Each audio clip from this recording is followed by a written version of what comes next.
तो चलिए देखते हैं पार्ट 3, एक अपरिचित संसार की समझ।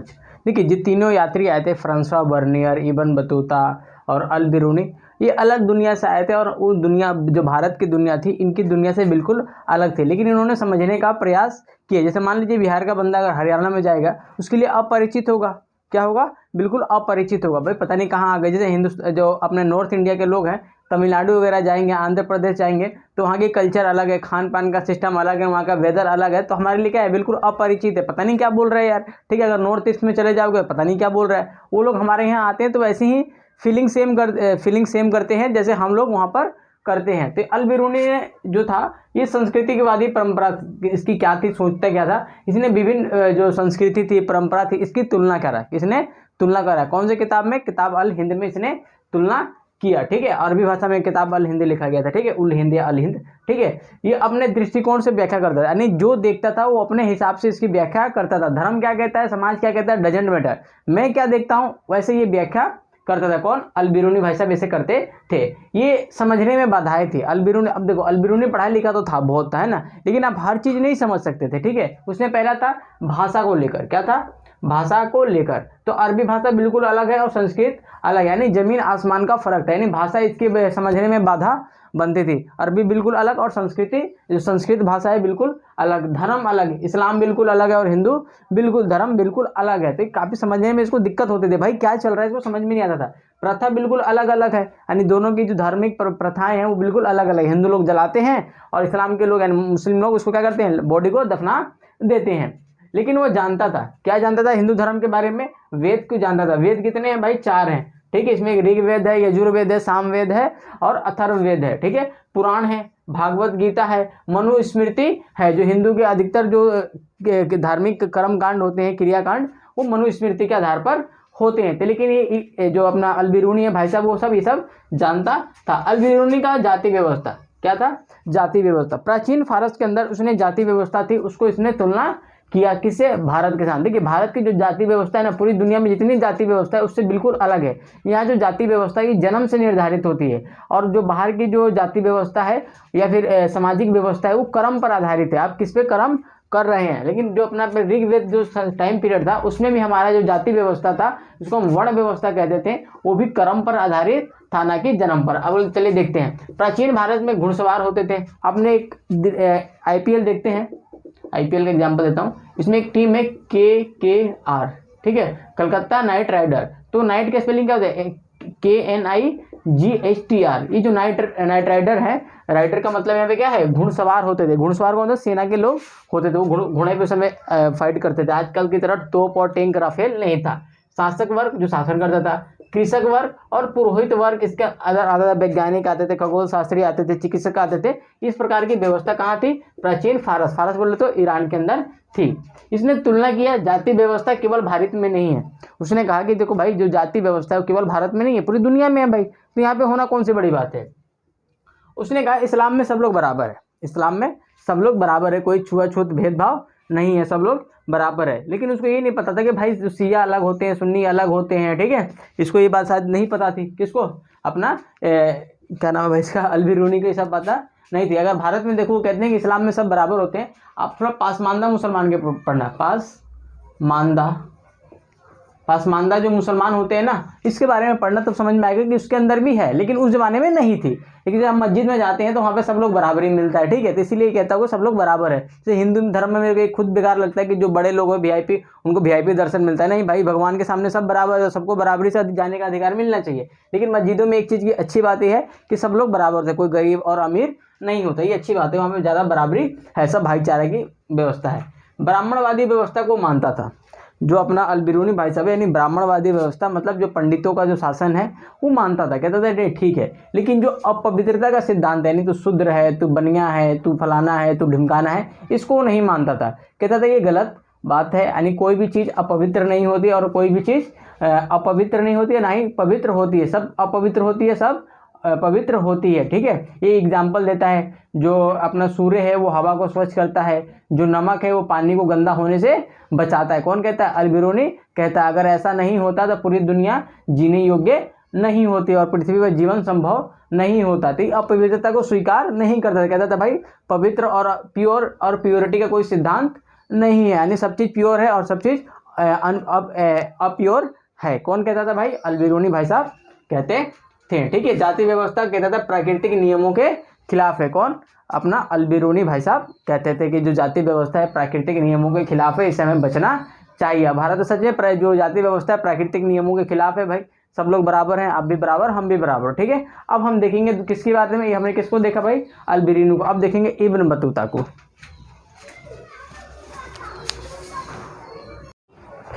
तो अब अपन देखते हैं पार्ट 3 है इब्न बतूता अनजाने दुनिया को समझने की कोशिश। ठीक है, ये कहाँ से आया था इब्न बतूता? मोरक्को से। किताब का नाम क्या था? रिहला था। ठीक है, अब इस उस दुनिया को समझना चाहता था जिस दुनिया के बारे में ये जानता ही नहीं था। तो ये क्या था? एक विश्व का इसने यात्रा करा था, इसने पूरे विश्व की यात्रा किया था। उस समय के जो विश्व था उसका उसने यात्रा किया था।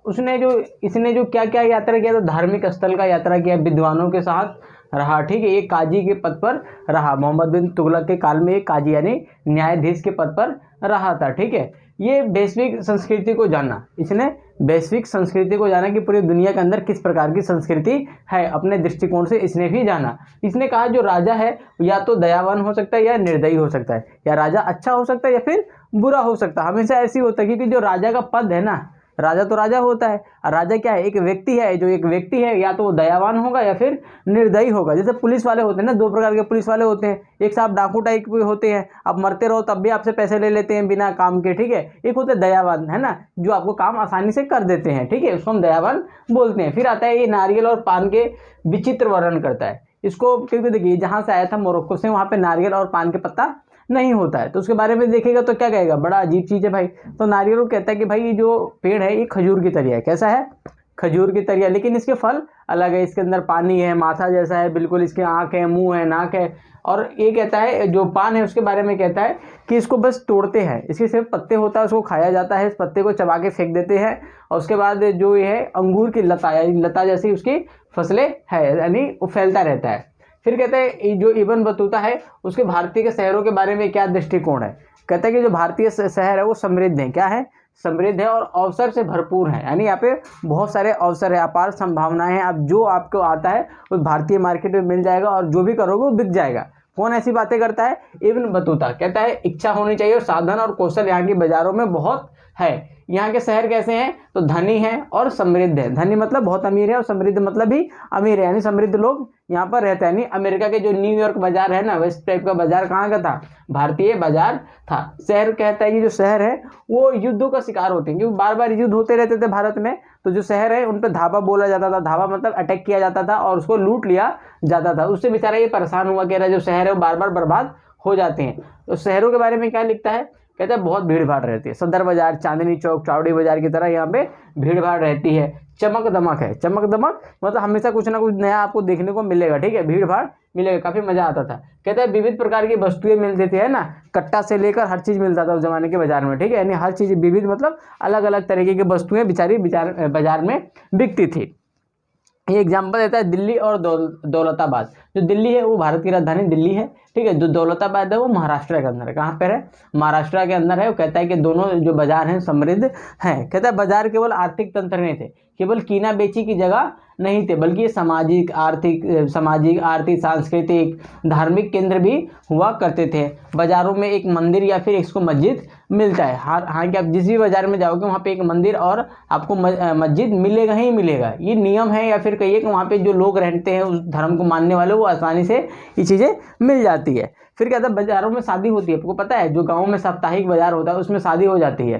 ठीक है, लड़के वाले लड़की को पसंद करते हैं, लड़की वाले लड़की को पसंद करके शादी कर लेते हैं। ठीक है, बाजार में मंदिर वगैरह मिलता है, वहाँ पे प्रार्थना होता है। ठीक है, प्रदर्शन होते हैं, संगीत वाले अपने गाना गाता है। ठीक है, जो नृत्यज्ञ हैं डांस वगैरह भी होता है, कव्वाली भी होता है, हर चीज़ होता है यहाँ पे, अठजाम वगैरह सब चीज़ होता है भारतीय बाजारों में। फिर कहता है गाँव जो है, जो शहर है, वो संपत्ति वहाँ पे कहाँ से आती है? गाँव से। इन गाँव के लोग आके यहाँ पे खर्च करते थे तो संपत्ति मिलती थी। बाजार इतने समृद्ध क्यों थे? अब बाजार इतने समृद्ध क्यों थे? तो पहला कारण है उपजाऊपन, यानी जो जमीन था वहाँ के उपजाऊ था। तो जब जहाँ कृषि ज़्यादा होगी तो वहाँ के बाजार भी क्या होंगे? समृद्ध होंगे। जो एक साल में 2 फसलों को किसान उगा पाता था। ठीक है, जो बाजार थे वो वैश्विक जो विश्व था उससे बिल्कुल कनेक्टेड था। वहाँ का बाजार क्या था? बिल्कुल कनेक्टेड था। मान लीजिए आज चावड़ी बाजार है पूरी दुनिया में कनेक्टेड है, ठीक है, मुंबई का बाजार पूरे दुनिया में कनेक्टेड है। इससे क्या होता है कि वहाँ के लोग यहाँ आते हैं, यहाँ के लोग वहाँ जाते हैं, यहाँ की वस्तु उधर, उधर की वस्तु इधर जाती है, तो लोगों को प्रॉफिट होता है और बाजार में काफ़ी पैसे आते हैं। मांग ज़्यादा थी, डिमांड ज़्यादा थी, मुनाफा होता था बाजार में, ठीक है। और जो यहाँ वस्तु हम लोग बेचते थे, क्या बेचते थे भाई भारतीय बाजार वाले लोग? रेशम, मसाला, मलमल। मलमल एक प्रकार की कपड़ा होता है जो केवल अमीर लोग उस जमाने में पहना करते थे, ठीक है। ये कहता है जो रेशम के जो कपड़े होते हैं वो इतने मुलायम होते हैं कि जो रिंग होता है ना अंगूठी, उसके अंदर से ये निकाल सकते थे, ठीक है। संचार तंत्र अच्छा था, ठीक है। उसमें सराय बने थे, रोड होता था ना, यहाँ पे सराय बने होते थे ताकि लोग इसमें रात को अपना रुक सकें, ठीक है। डाक प्रणाली के बारे में कहता है कि भाई डाक प्रणाली देखकर मजा आ गया। क्या कहता है? उलूग। उलूग भी एक डाक प्रणाली, इसमें घोड़ा द्वारा सामानों को, विचारों को, वस्तुओं को इधर से उधर ले जाया जाता था। फिर आता है दावा। इसमें पैदल लोग इधर से उधर आते जाते थे, ठीक है। जो गुप्तचर होता था, जहाँ 50 दिन यात्रा लगता था, गुप्तचर की जो सूचना होती थी स्पाइस की है ना, एजेंट की, वो 5 दिन में पहुंच जाती थी। 50 दिन की चीजें 5 दिन है ना, 1/10 के हिसाब से यहाँ पे काम होता था। 40 दिन लगता था, यहाँ पे 4 दिन लगेगा। इस प्रकार की चीजें चलती थी, यानी गुप्तचर व्यवस्था काफी अच्छा थी और ये काफी खुश होता है चीजों को देखकर, ठीक है। गुप्तचर व्यवस्था दिया हुआ आपके बुक के अंदर एक पीले कलर का, पीले नहीं, ब्लू कलर का जो डब्बा बना है उसमें दिया हुआ, उसको आप पढ़िएगा, ठीक है। फिर आप देखते हैं फ्रांसवा बर्नियर क्या कहता है।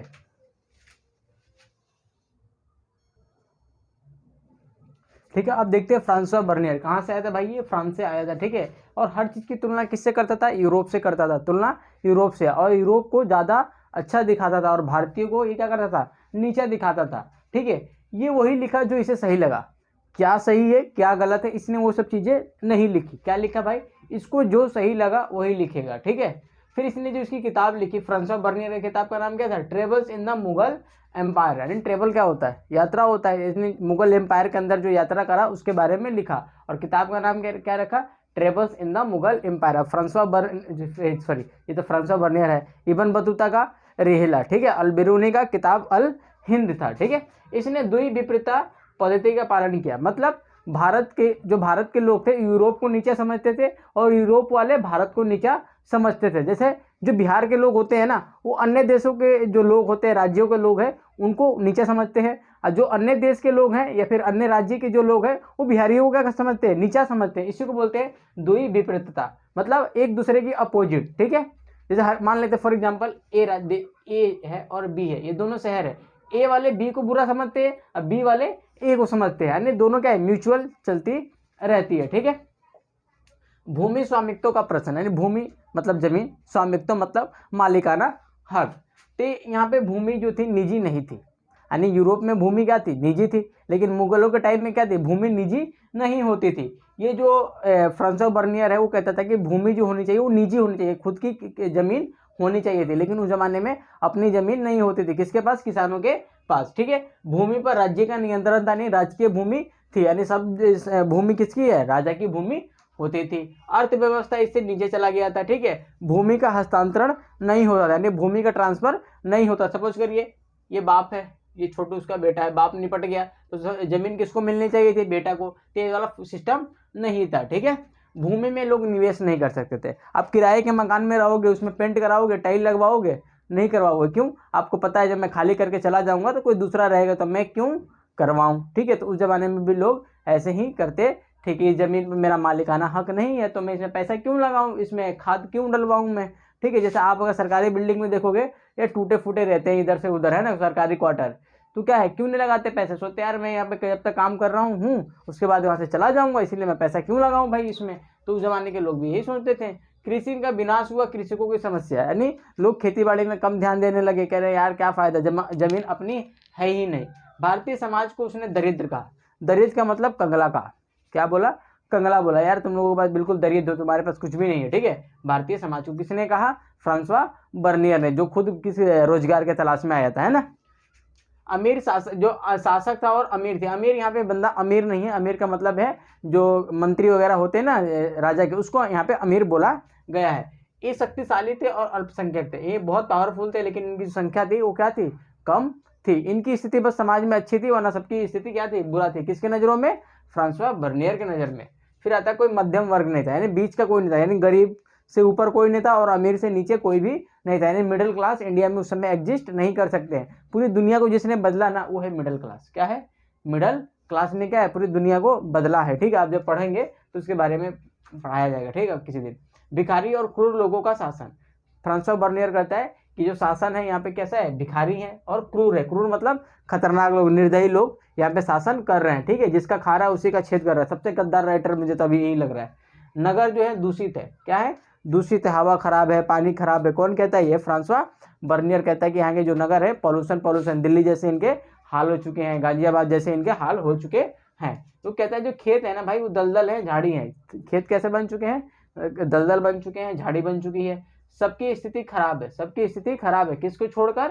शासक और अमीर वर्ग जो है उसके जो चेले चपाटे हैं शासक, उसको छोड़कर सबकी स्थिति खराब है। लेकिन ये मुगल इतिहास से मेल नहीं खाता।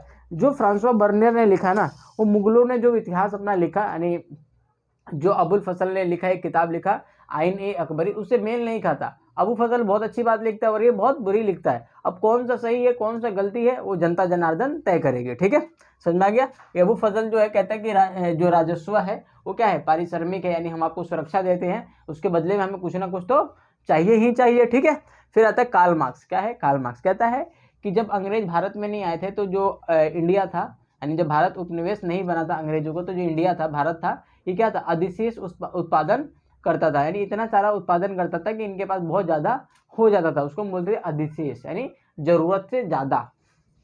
जो बड़ा किसान था वो ज़्यादा उत्पादन करता था, जो छोटा किसान था वो उत्पादन कम करता था। शहरी आबादी जो थी उस समय 15% चल रहा है ना वीडियो।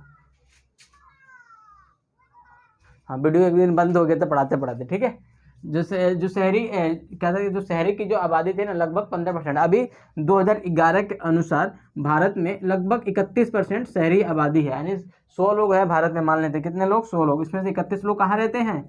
शहरों में। और 69 लोग कहाँ रहेंगे? आपके गाँवों के अंदर। समझ में आ गया? पता है शहरों के बहुत सारे प्रकार हैं। शहरों के प्रकार है उत्पादन केंद्र, जहाँ पे वस्तुओं का उत्पादन किया जाता है। जैसे आपने झरिया नाम सुना है? आप जो झारखंड जाओगे वहाँ पे वो कोयला का, सोना तो नहीं, कोयला का उत्पादन किया जाता है, उत्पादन केंद्र है। ठीक है, उसके बाद है व्यापारिक केंद्र, जहाँ से व्यापार किया जाता है। ठीक है, उसके बाद है बंदरगाह नगर, जहाँ पे पोर्ट के माध्यम से इंटरनेशनल ट्रेड किया जाता है। जैसे कि मुंबई हो गया, केरल हो गया, तमिलनाडु हो गया, आपका आंध्र प्रदेश हो गया, पश्चिम बंगाल हो गया। ठीक है, ये सब क्या है? बंदरगाह नगर हैं। गुजरात हो गया। फिर आता है धार्मिक केंद्र, है ना, बनारस हो गया, अजमेर हो गया, कांचीपुरम हो गया। ये सब क्या है? आपके धार्मिक नगर हैं, जहाँ पे धर्म से चीज़ें जुड़ी हुई बातें होती है। सारनाथ हो गया। ठीक है, ये सब क्या है? धार्मिक नगर। फिर कहता है शहर में कौन कौन रहते थे? क्लास रहता था, तो चिकित्सक रहता था, डॉक्टर्स रहते थे, अध्यापक रहते थे, टीचर रहते थे, अधिवक्ता रहते थे। अधिवक्ता मतलब होता है वकील। क्या होता है? वकील लोग रहते थे। ठीक है, चित्रकार रहते थे, संगीतकार रहते थे। कहाँ पर? शहरों के अंदर लोग रहते थे। तो ये तो क्या थे? फ्रांसवा बर्नियर की जो भारत में देखा और लिखा, ये पेपर में आता है। फ्रांसवा बर्नियर के बारे में टिप्पणी लिखे तो ये सब लिख दिए हुए बटे में से बटे नंबर मिलेंगे। ठीक है, अब अगला देखते हैं पॉइंट जो अपना है महिला, दास और श्रमिक।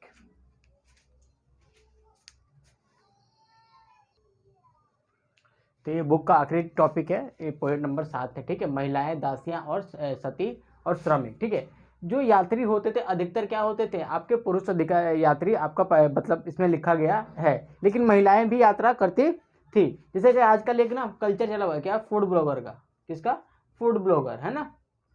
उसमें कौन होता है? अधिकतर अधिकतर आपके पुरुष दिखते होते हैं, लेकिन कुछ महिलाएं भी है उसमें, कुछ महिलाएं भी है। तो उस जमाने में भी जो यात्रा करते थे महिलाएं भी यात्रा करते थे, लेकिन उसके बारे में बहुत कम लिखा गया या ना के बराबर लिखा गया है। ठीक है, जैसे कई बार क्या होता है फूड ब्लॉगर में ना लोग फूड को नहीं देखता, लेडीज जो है, जो लड़की है उसी को अधिकतर लोग ध्यान से देखता है। ठीक है, अब पता नहीं क्यों देखते हैं ना।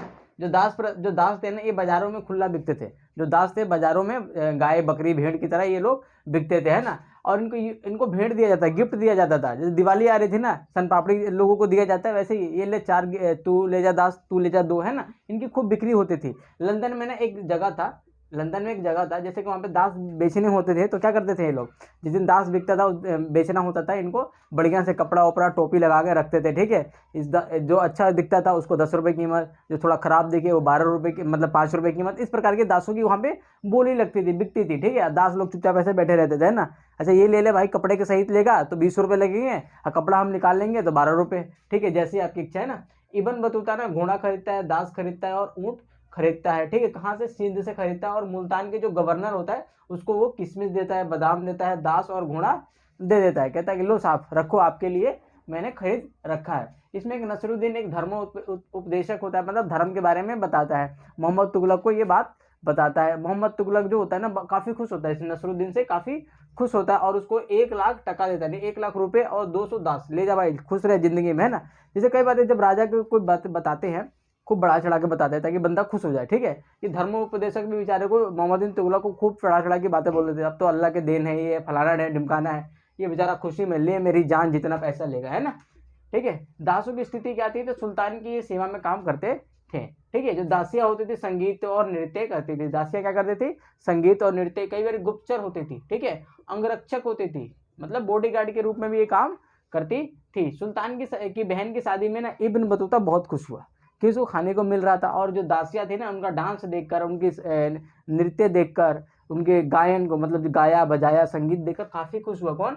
Ibn Battuta. इसको मजे आ गए, मतलब कहा कि यार इंडिया की शादी में बहुत मजे यार, खाने पीने को भर भर के है ना। फिर दासों की यूज कहाँ होता था? घरेलू कामों में, घर के काम में किसको रखते थे? दासों को। ये क्या करते थे? गुप्तचर होते थे, पालकी ढोना, खेती में काम करना। लेकिन एक समस्या थी, जो पुरुष होता था ना दास, यानी जो मेल मेंबर होते थे दास के, उनकी रेट कम होता था, और लड़कियों का, जो लड़की दास होती थी, जो गुलाम होती थी, उसका रेट थोड़ा सा ज़्यादा मिलता था। लड़कियों से और भी काम लेते होंगे पता नहीं, ठीक है। महिलाएं यूरोप और भारत की तुलना करता है कौन? आपका फ्रांसवा बर्नियर। तो कहता है दोनों की स्थिति अलग अलग है और भारत की स्थिति थोड़ा ज़्यादा खराब है। बर्नियर क्या लिखता है कि यहाँ पे सती प्रथा है। सती प्रथा मतलब जब एक महिला का पुरुष मतलब पति मर जाता है तो उसको सती होना पड़ता था, जलाना पड़ता था। सती प्रथा की उन्होंने, अंग्रेजों ने अलग व्याख्या की है, भारत के जो व्याख्याकार हैं उन्होंने अलग करी है, लेकिन हम इसी को मान के चलते हैं कि जब एक पति मर जाता है तो पत्नी को जलना पड़ता था, ठीक है। तो कुछ मर्जी से जलती थी और कुछ जबरदस्ती जल जाती थी। इसके बारे में थोड़ा पढ़ना होगा। 510 एडी का एरन अभिलेख पढ़ना, एरन अभिलेख, है ना। इसमें गुप्त साम्राज्य होता है, उसमें एक सेनापति होता है गोपराज, उसकी जो गोपराज होता है युद्ध लड़ते लड़ते मर जाता है। जिसकी किसको बात पता चलता है? उसकी बीवी को पता चलता है, ठीक है। और ससुरी जाके कहाँ जोहर कर लेती है, आग में कूद की जान दे देती है। तभी से सिस्टम चला हुआ आ रहा है, ठीक है। जो महिलाएं थी कृषि और गैर कृषि यानी खेती बाड़ी और अन्य भी काम करती थी, व्यापारिक काम भी करती थी। ये मामलों को अदालत तक लेकर चली जाती थी। और ये जो चैप्टर है ये कंप्लीट हो गया, ठीक है। कंप्लीट होने का मतलब ये है कि आप बुक को पढ़ें, वीडियो देखने से पहले बुक पढ़ें या वीडियो देखने के बाद बुक को अवश्य पढ़ें, और छोटे छोटे आप भी नोट्स लिखें। ये जब आप पेपर में पढ़ेंगे ना, इतना सारा नहीं पढ़ सकते, पेपर जब आएगा तो इसको लिख लीजिए, ठीक है। कि मैंने अपने से बहुत शॉर्ट में लिखा है और आप भी चाहते हैं इसमें और शॉर्ट करना, इसको कर सकते हैं, ठीक है। तो अगले चैप्टर में मिलते हैं, चैप्टर नंबर 5 का, हम 6 में मिलेंगे, चैप्टर नंबर 6 में, ठीक है। उसमें जो सूफी परंपरा है उसके बारे में, उसको भी और अच्छे से पढ़ने का प्रयास करेंगे। तो मैं उम्मीद करता हूँ उसको आप पढ़ेंगे, ठीक है। फिर मिलते हैं छठे पार्ट में।